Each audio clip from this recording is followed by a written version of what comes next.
TRS gurukul T20 ಫಾರ್ಮ್ಯಾಟಲ್ಲಿ ಅಂತ ಬಂದಾಗ ಸುಮಾರು ಪ್ರಶ್ನೆಗಳು ಬರ್ತಾನೆ ಇರುತ್ತೆ.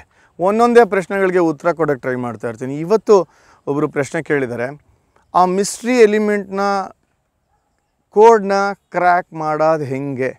Bowlers mystery element. Classic example Rashid Khan, Sunil Narine, Varun Chakravarthy to certain extent. ಹೌದು, ಇವ್ರನ್ನೆಲ್ಲ ರೀಡ್ ಮಾಡೋಕ್ಕೆ ಆಗಿಲ್ಲ.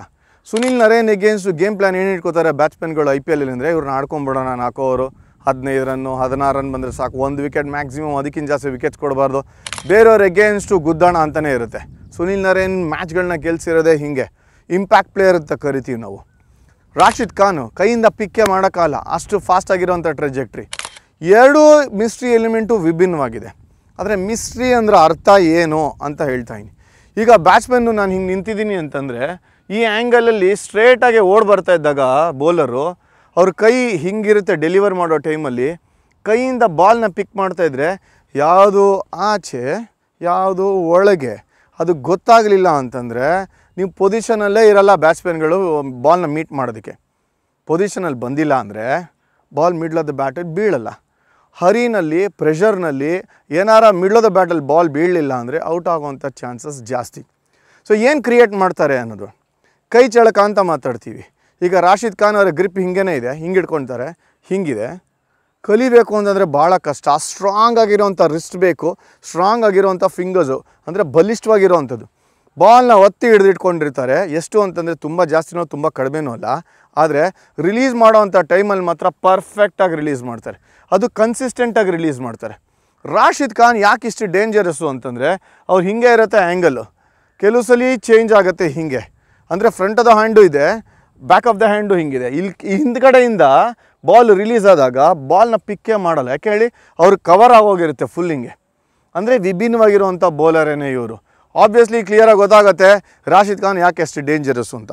ಮಿಸ್ಟ್ರಿ ಎಲಿಮೆಂಟಲ್ಲಿ ಏನಾಗುತ್ತೆ ಅಂತಂದರೆ, ಈ ಫಿಂಗರ್ಸ್ ಇದೆಯಲ್ಲ, ಇದನ್ನು ತಮ್ಮ ಜೊತೆ ಭಾಳ ಚೆನ್ನಾಗಿ ಯೂಸ್ ಮಾಡ್ತಾರೆ. ಒಂದು ಸುಮ್ಮನೆ ಆಫ್ ಕಟ್ಟರು ತೀಕ್ಷ್ಣ ಮಾಡೋದಂಗೆ, ಇನ್ನೊಂದು ಫಿಂಗರ್ನ ಯೂಸ್ ಮಾಡಿ ಕ್ಯಾರಮ್ ಬಾಲು, ರವಿಚಂದ್ರನ್ ಅಶ್ವಿನ್ ಮಾಡೋದಂಗೆ ತೀಕ್ಷ್ಣ ಮಾಡೋದು ಹಂಗೆ. ಕ್ಯಾರಮ್ ಬಾಲನ್ನೇ ಉಲ್ಟಾ ಏನಾರ ತಿರುಗಿಸ್ತು ಅಂತಂದರೆ ಹಿಂಗೆ ಗೂಗ್ಲಿ ಮಾಡ್ತಾಯಿದ್ರು ಅನಿಲ್ ಕುಂಬ್ಳೆ ಅವರು. ಆ ಮಿಸ್ಟ್ರಿ ಎಲಿಮೆಂಟ್ ಇತ್ತು. ಸೊ ಒಂದೊಂದೇ ಎಕ್ಸಾಂಪಲ್ ಹೇಳ್ತಾಯಿನಿ. ಇಟ್ಕೊಳ್ಳೋವಾಗಲೇ ಗ್ರಿಪ್ಪು ಅಕಸ್ಮಾತ್ ಬ್ಯಾಟ್ಸ್ಮನ್ಗಳಿಗೆ ತೋರಿಸ್ಬಿಡ್ತು ಅಂತಂದರೆ ಅವಾಗ ಸ್ವಲ್ಪ ಒಂದು ಕ್ಲೂ ಸಿಗುತ್ತೆ. ಅದನ್ನೇ ನಾವು ಹೇಳೋದು ಪರ್ಸೆಪ್ಚುಯಲ್ ಕ್ಯೂಸ್ ಅಂತ. ಕ್ಯೂಸ್ ಏನಾದ್ರು ಸಿಗ್ತದೆ, ಬ್ಯಾಟ್ಸ್ಮನ್ ರೆಡಿಗಿರ್ತಾರೆ. ಬಟ್ ಈ ಮಿಸ್ಟ್ರಿನ ಕ್ರ್ಯಾಕ್ ಮಾಡೋದು ಹೆಂಗೆ, ಅದೇ ಮಿಸ್ಟ್ರಿ. ನೀವು ಮಿಸ್ಟ್ರಿ ಕ್ರ್ಯಾಕ್ ಮಾಡಿದ್ರೂ ಕೂಡ ಅವರು ಬ್ಯಾಂಗ್ ಆನ್ ಲೆಂತ್ ಮೇಲೆ ಇಟ್ಟಿರ್ತಾರೆ, ಅಲ್ಲಿಂದ ಒಳಗೆ ಅಲ್ಲಿಂದ ಆಚೆ ತೊಗೊಂಡು ಹೋಗ್ತಾರೆ ಮಿಸ್ಟ್ರಿ ಅವರು. ಎಷ್ಟು ಚೆನ್ನಾಗಿ ಬೌಲಿಂಗ್ ಇಟ್ಕೊಂಡಿದ್ದಾರೆ ಅವರು ಅಂತಂದರೆ, ನೀವು ಮಿಸ್ ಮಾಡಿದ್ರೆ ಸ್ಟಂಪ್ಗೆ ಹೊಡಿಯುತ್ತೆ, ಮಿಸ್ ಮಾಡಿದ್ರೆ ಸ್ಟಂಪ್ ಆಗ್ತಾರೆ. ಹಿಂಗೆ ಬಂದು ಮುಂದೆ ಬಂದು ಅವ್ರು ಸ್ಟೆಪ್ ಔಟ್ ಆಗೋದಕ್ಕೂ ನಿಮ್ಗೆ ಅವಕಾಶ ಕೊಡೋದಿಲ್ಲ. ಸುನೀಲ್ ನರೇನ್ ಅವಕಾಶ ಕೊಡೋಲ್ಲ, ರಾಶಿದ್ ಖಾನ್ ಅವಕಾಶ ಕೊಡೋದಿಲ್ಲ, ಅನಿಲ್ ಕುಂಬ್ಳೆ ಕೊಡ್ತಾ ಇರಲಿಲ್ಲ, ರವಿಚಂದ್ರನ್ ಅಶ್ವಿನ್ T20 ಫಾರ್ಮ್ಯಾಟಲ್ಲಿ ಹಾಗೇ ಆ್ಯಂಡ್ ತೀಕ್ಷ್ಣ ಮಾಡ್ತಾರಲ್ಲ, ಅವ್ರನ್ನ ಪಿಕ್ ಮಾಡಬೇಕು ಅಂದರೆ ಭಾಳ ಕಷ್ಟ. ಸುಮ್ಮನೆ ಎಕ್ಸಾಂಪಲ್ಸ್ ಹೇಳ್ತಾನೆ. ಏನು ಹಂಗಂದರೆ ಮಿಸ್ಟ್ರಿ ಎಲಿಮೆಂಟು. ಸೊ ಬೌಲರ್ಸ್ಗಳು ಮಿಸ್ಟ್ರಿ ಎಲಿಮೆಂಟ್ ಇರೋರು ಏನು ಮಾಡ್ತಾರೆ ಅಂದರೆ, ಅವರು ನಾರ್ಮಲ್ ಆ್ಯಕ್ಷನಲ್ಲಿ ಹಿಂಗೆ ಬರ್ತಾರೆ, ಕೊನೆ ಮೂಮೆಂಟಲ್ಲಿ ಲೋಡಿಂಗ್ ಅಂತ ಏನು ಕರಿತೀವಿ, ಅಲ್ಲಿ ಅವರು ಡಿಸೈಡ್ ಮಾಡಿರ್ತಾರೆ ನಾನು ಏನು ಮಾಡ್ತೀನಿ ಅನ್ನೋದನ್ನು. ಅಂದರೆ ಈ ಲೋಡ್ ಮಾಡೋ ಟೈಮಲ್ಲಿ ಮುಚ್ಚಿಟ್ಕೊಂಡಿರ್ತಾರೆ, ಬಾಲ್ನ ಕಾಣೋದೇ ಇಲ್ಲ. ಅದು ಎಷ್ಟು ಜೋರಾಗಿದೆ ಆರ್ಮ್ ಸ್ಪೀಡ್ ಆ್ಯಕ್ಷನು ಅಂತಂದರೆ, ಆ ರಿಲೀಸ್ ಮಾಡೋ ಟೈಮಲ್ಲಿ ಅವ್ರು ಡಿಸೈಡ್ ಮಾಡಿದ್ದನ್ನು ರೀಡ್ ಮಾಡಲಿಲ್ಲ ಅಂತಂದರೆ ಬ್ಯಾಟ್ಸ್ಮನ್ ಮಠ ಹತ್ತಾರೆ ಅಂತಾನೆ.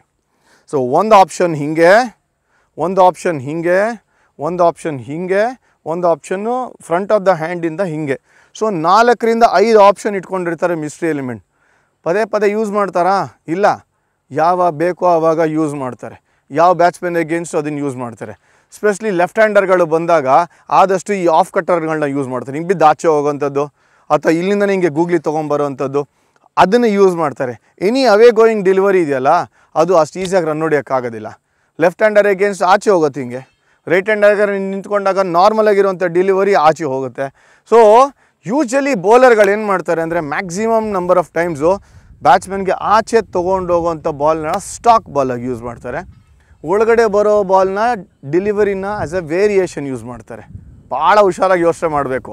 ಒಳಗಡೆ ಬರೋವಂಥ ಡೆಲಿವರಿನ ವೇರಿಯೇಷನ್ ಯೂಸ್ ಮಾಡೋದೇ ವಿಕೆಟ್ ಟೇಕಿಂಗ್ ಡೆಲಿವರಿ. ಸ್ಟಾಕ್ ಬಾಲ್ನ ರೀಡ್ ಮಾಡಿಬಿಡ್ತಾರೆ ಬ್ಯಾಟ್ಸ್ಮನ್ಗಳು. ಮಧ್ಯದಲ್ಲ ವೇರಿಯೇಷನ್ ಇದ್ದಾಗ ರೀಡ್ ಮಾಡಲಿಲ್ಲ ಅಂದಾಗ ಸುಮಾರು ಜನ ಮಟ್ಟ ಹತ್ತಿದ್ದಾರೆ. ಸೊ ಹಾಗಾಗಿ ವ್ಯತ್ಯಾಸ ಆಗೋದು ಅಲ್ಲೇ.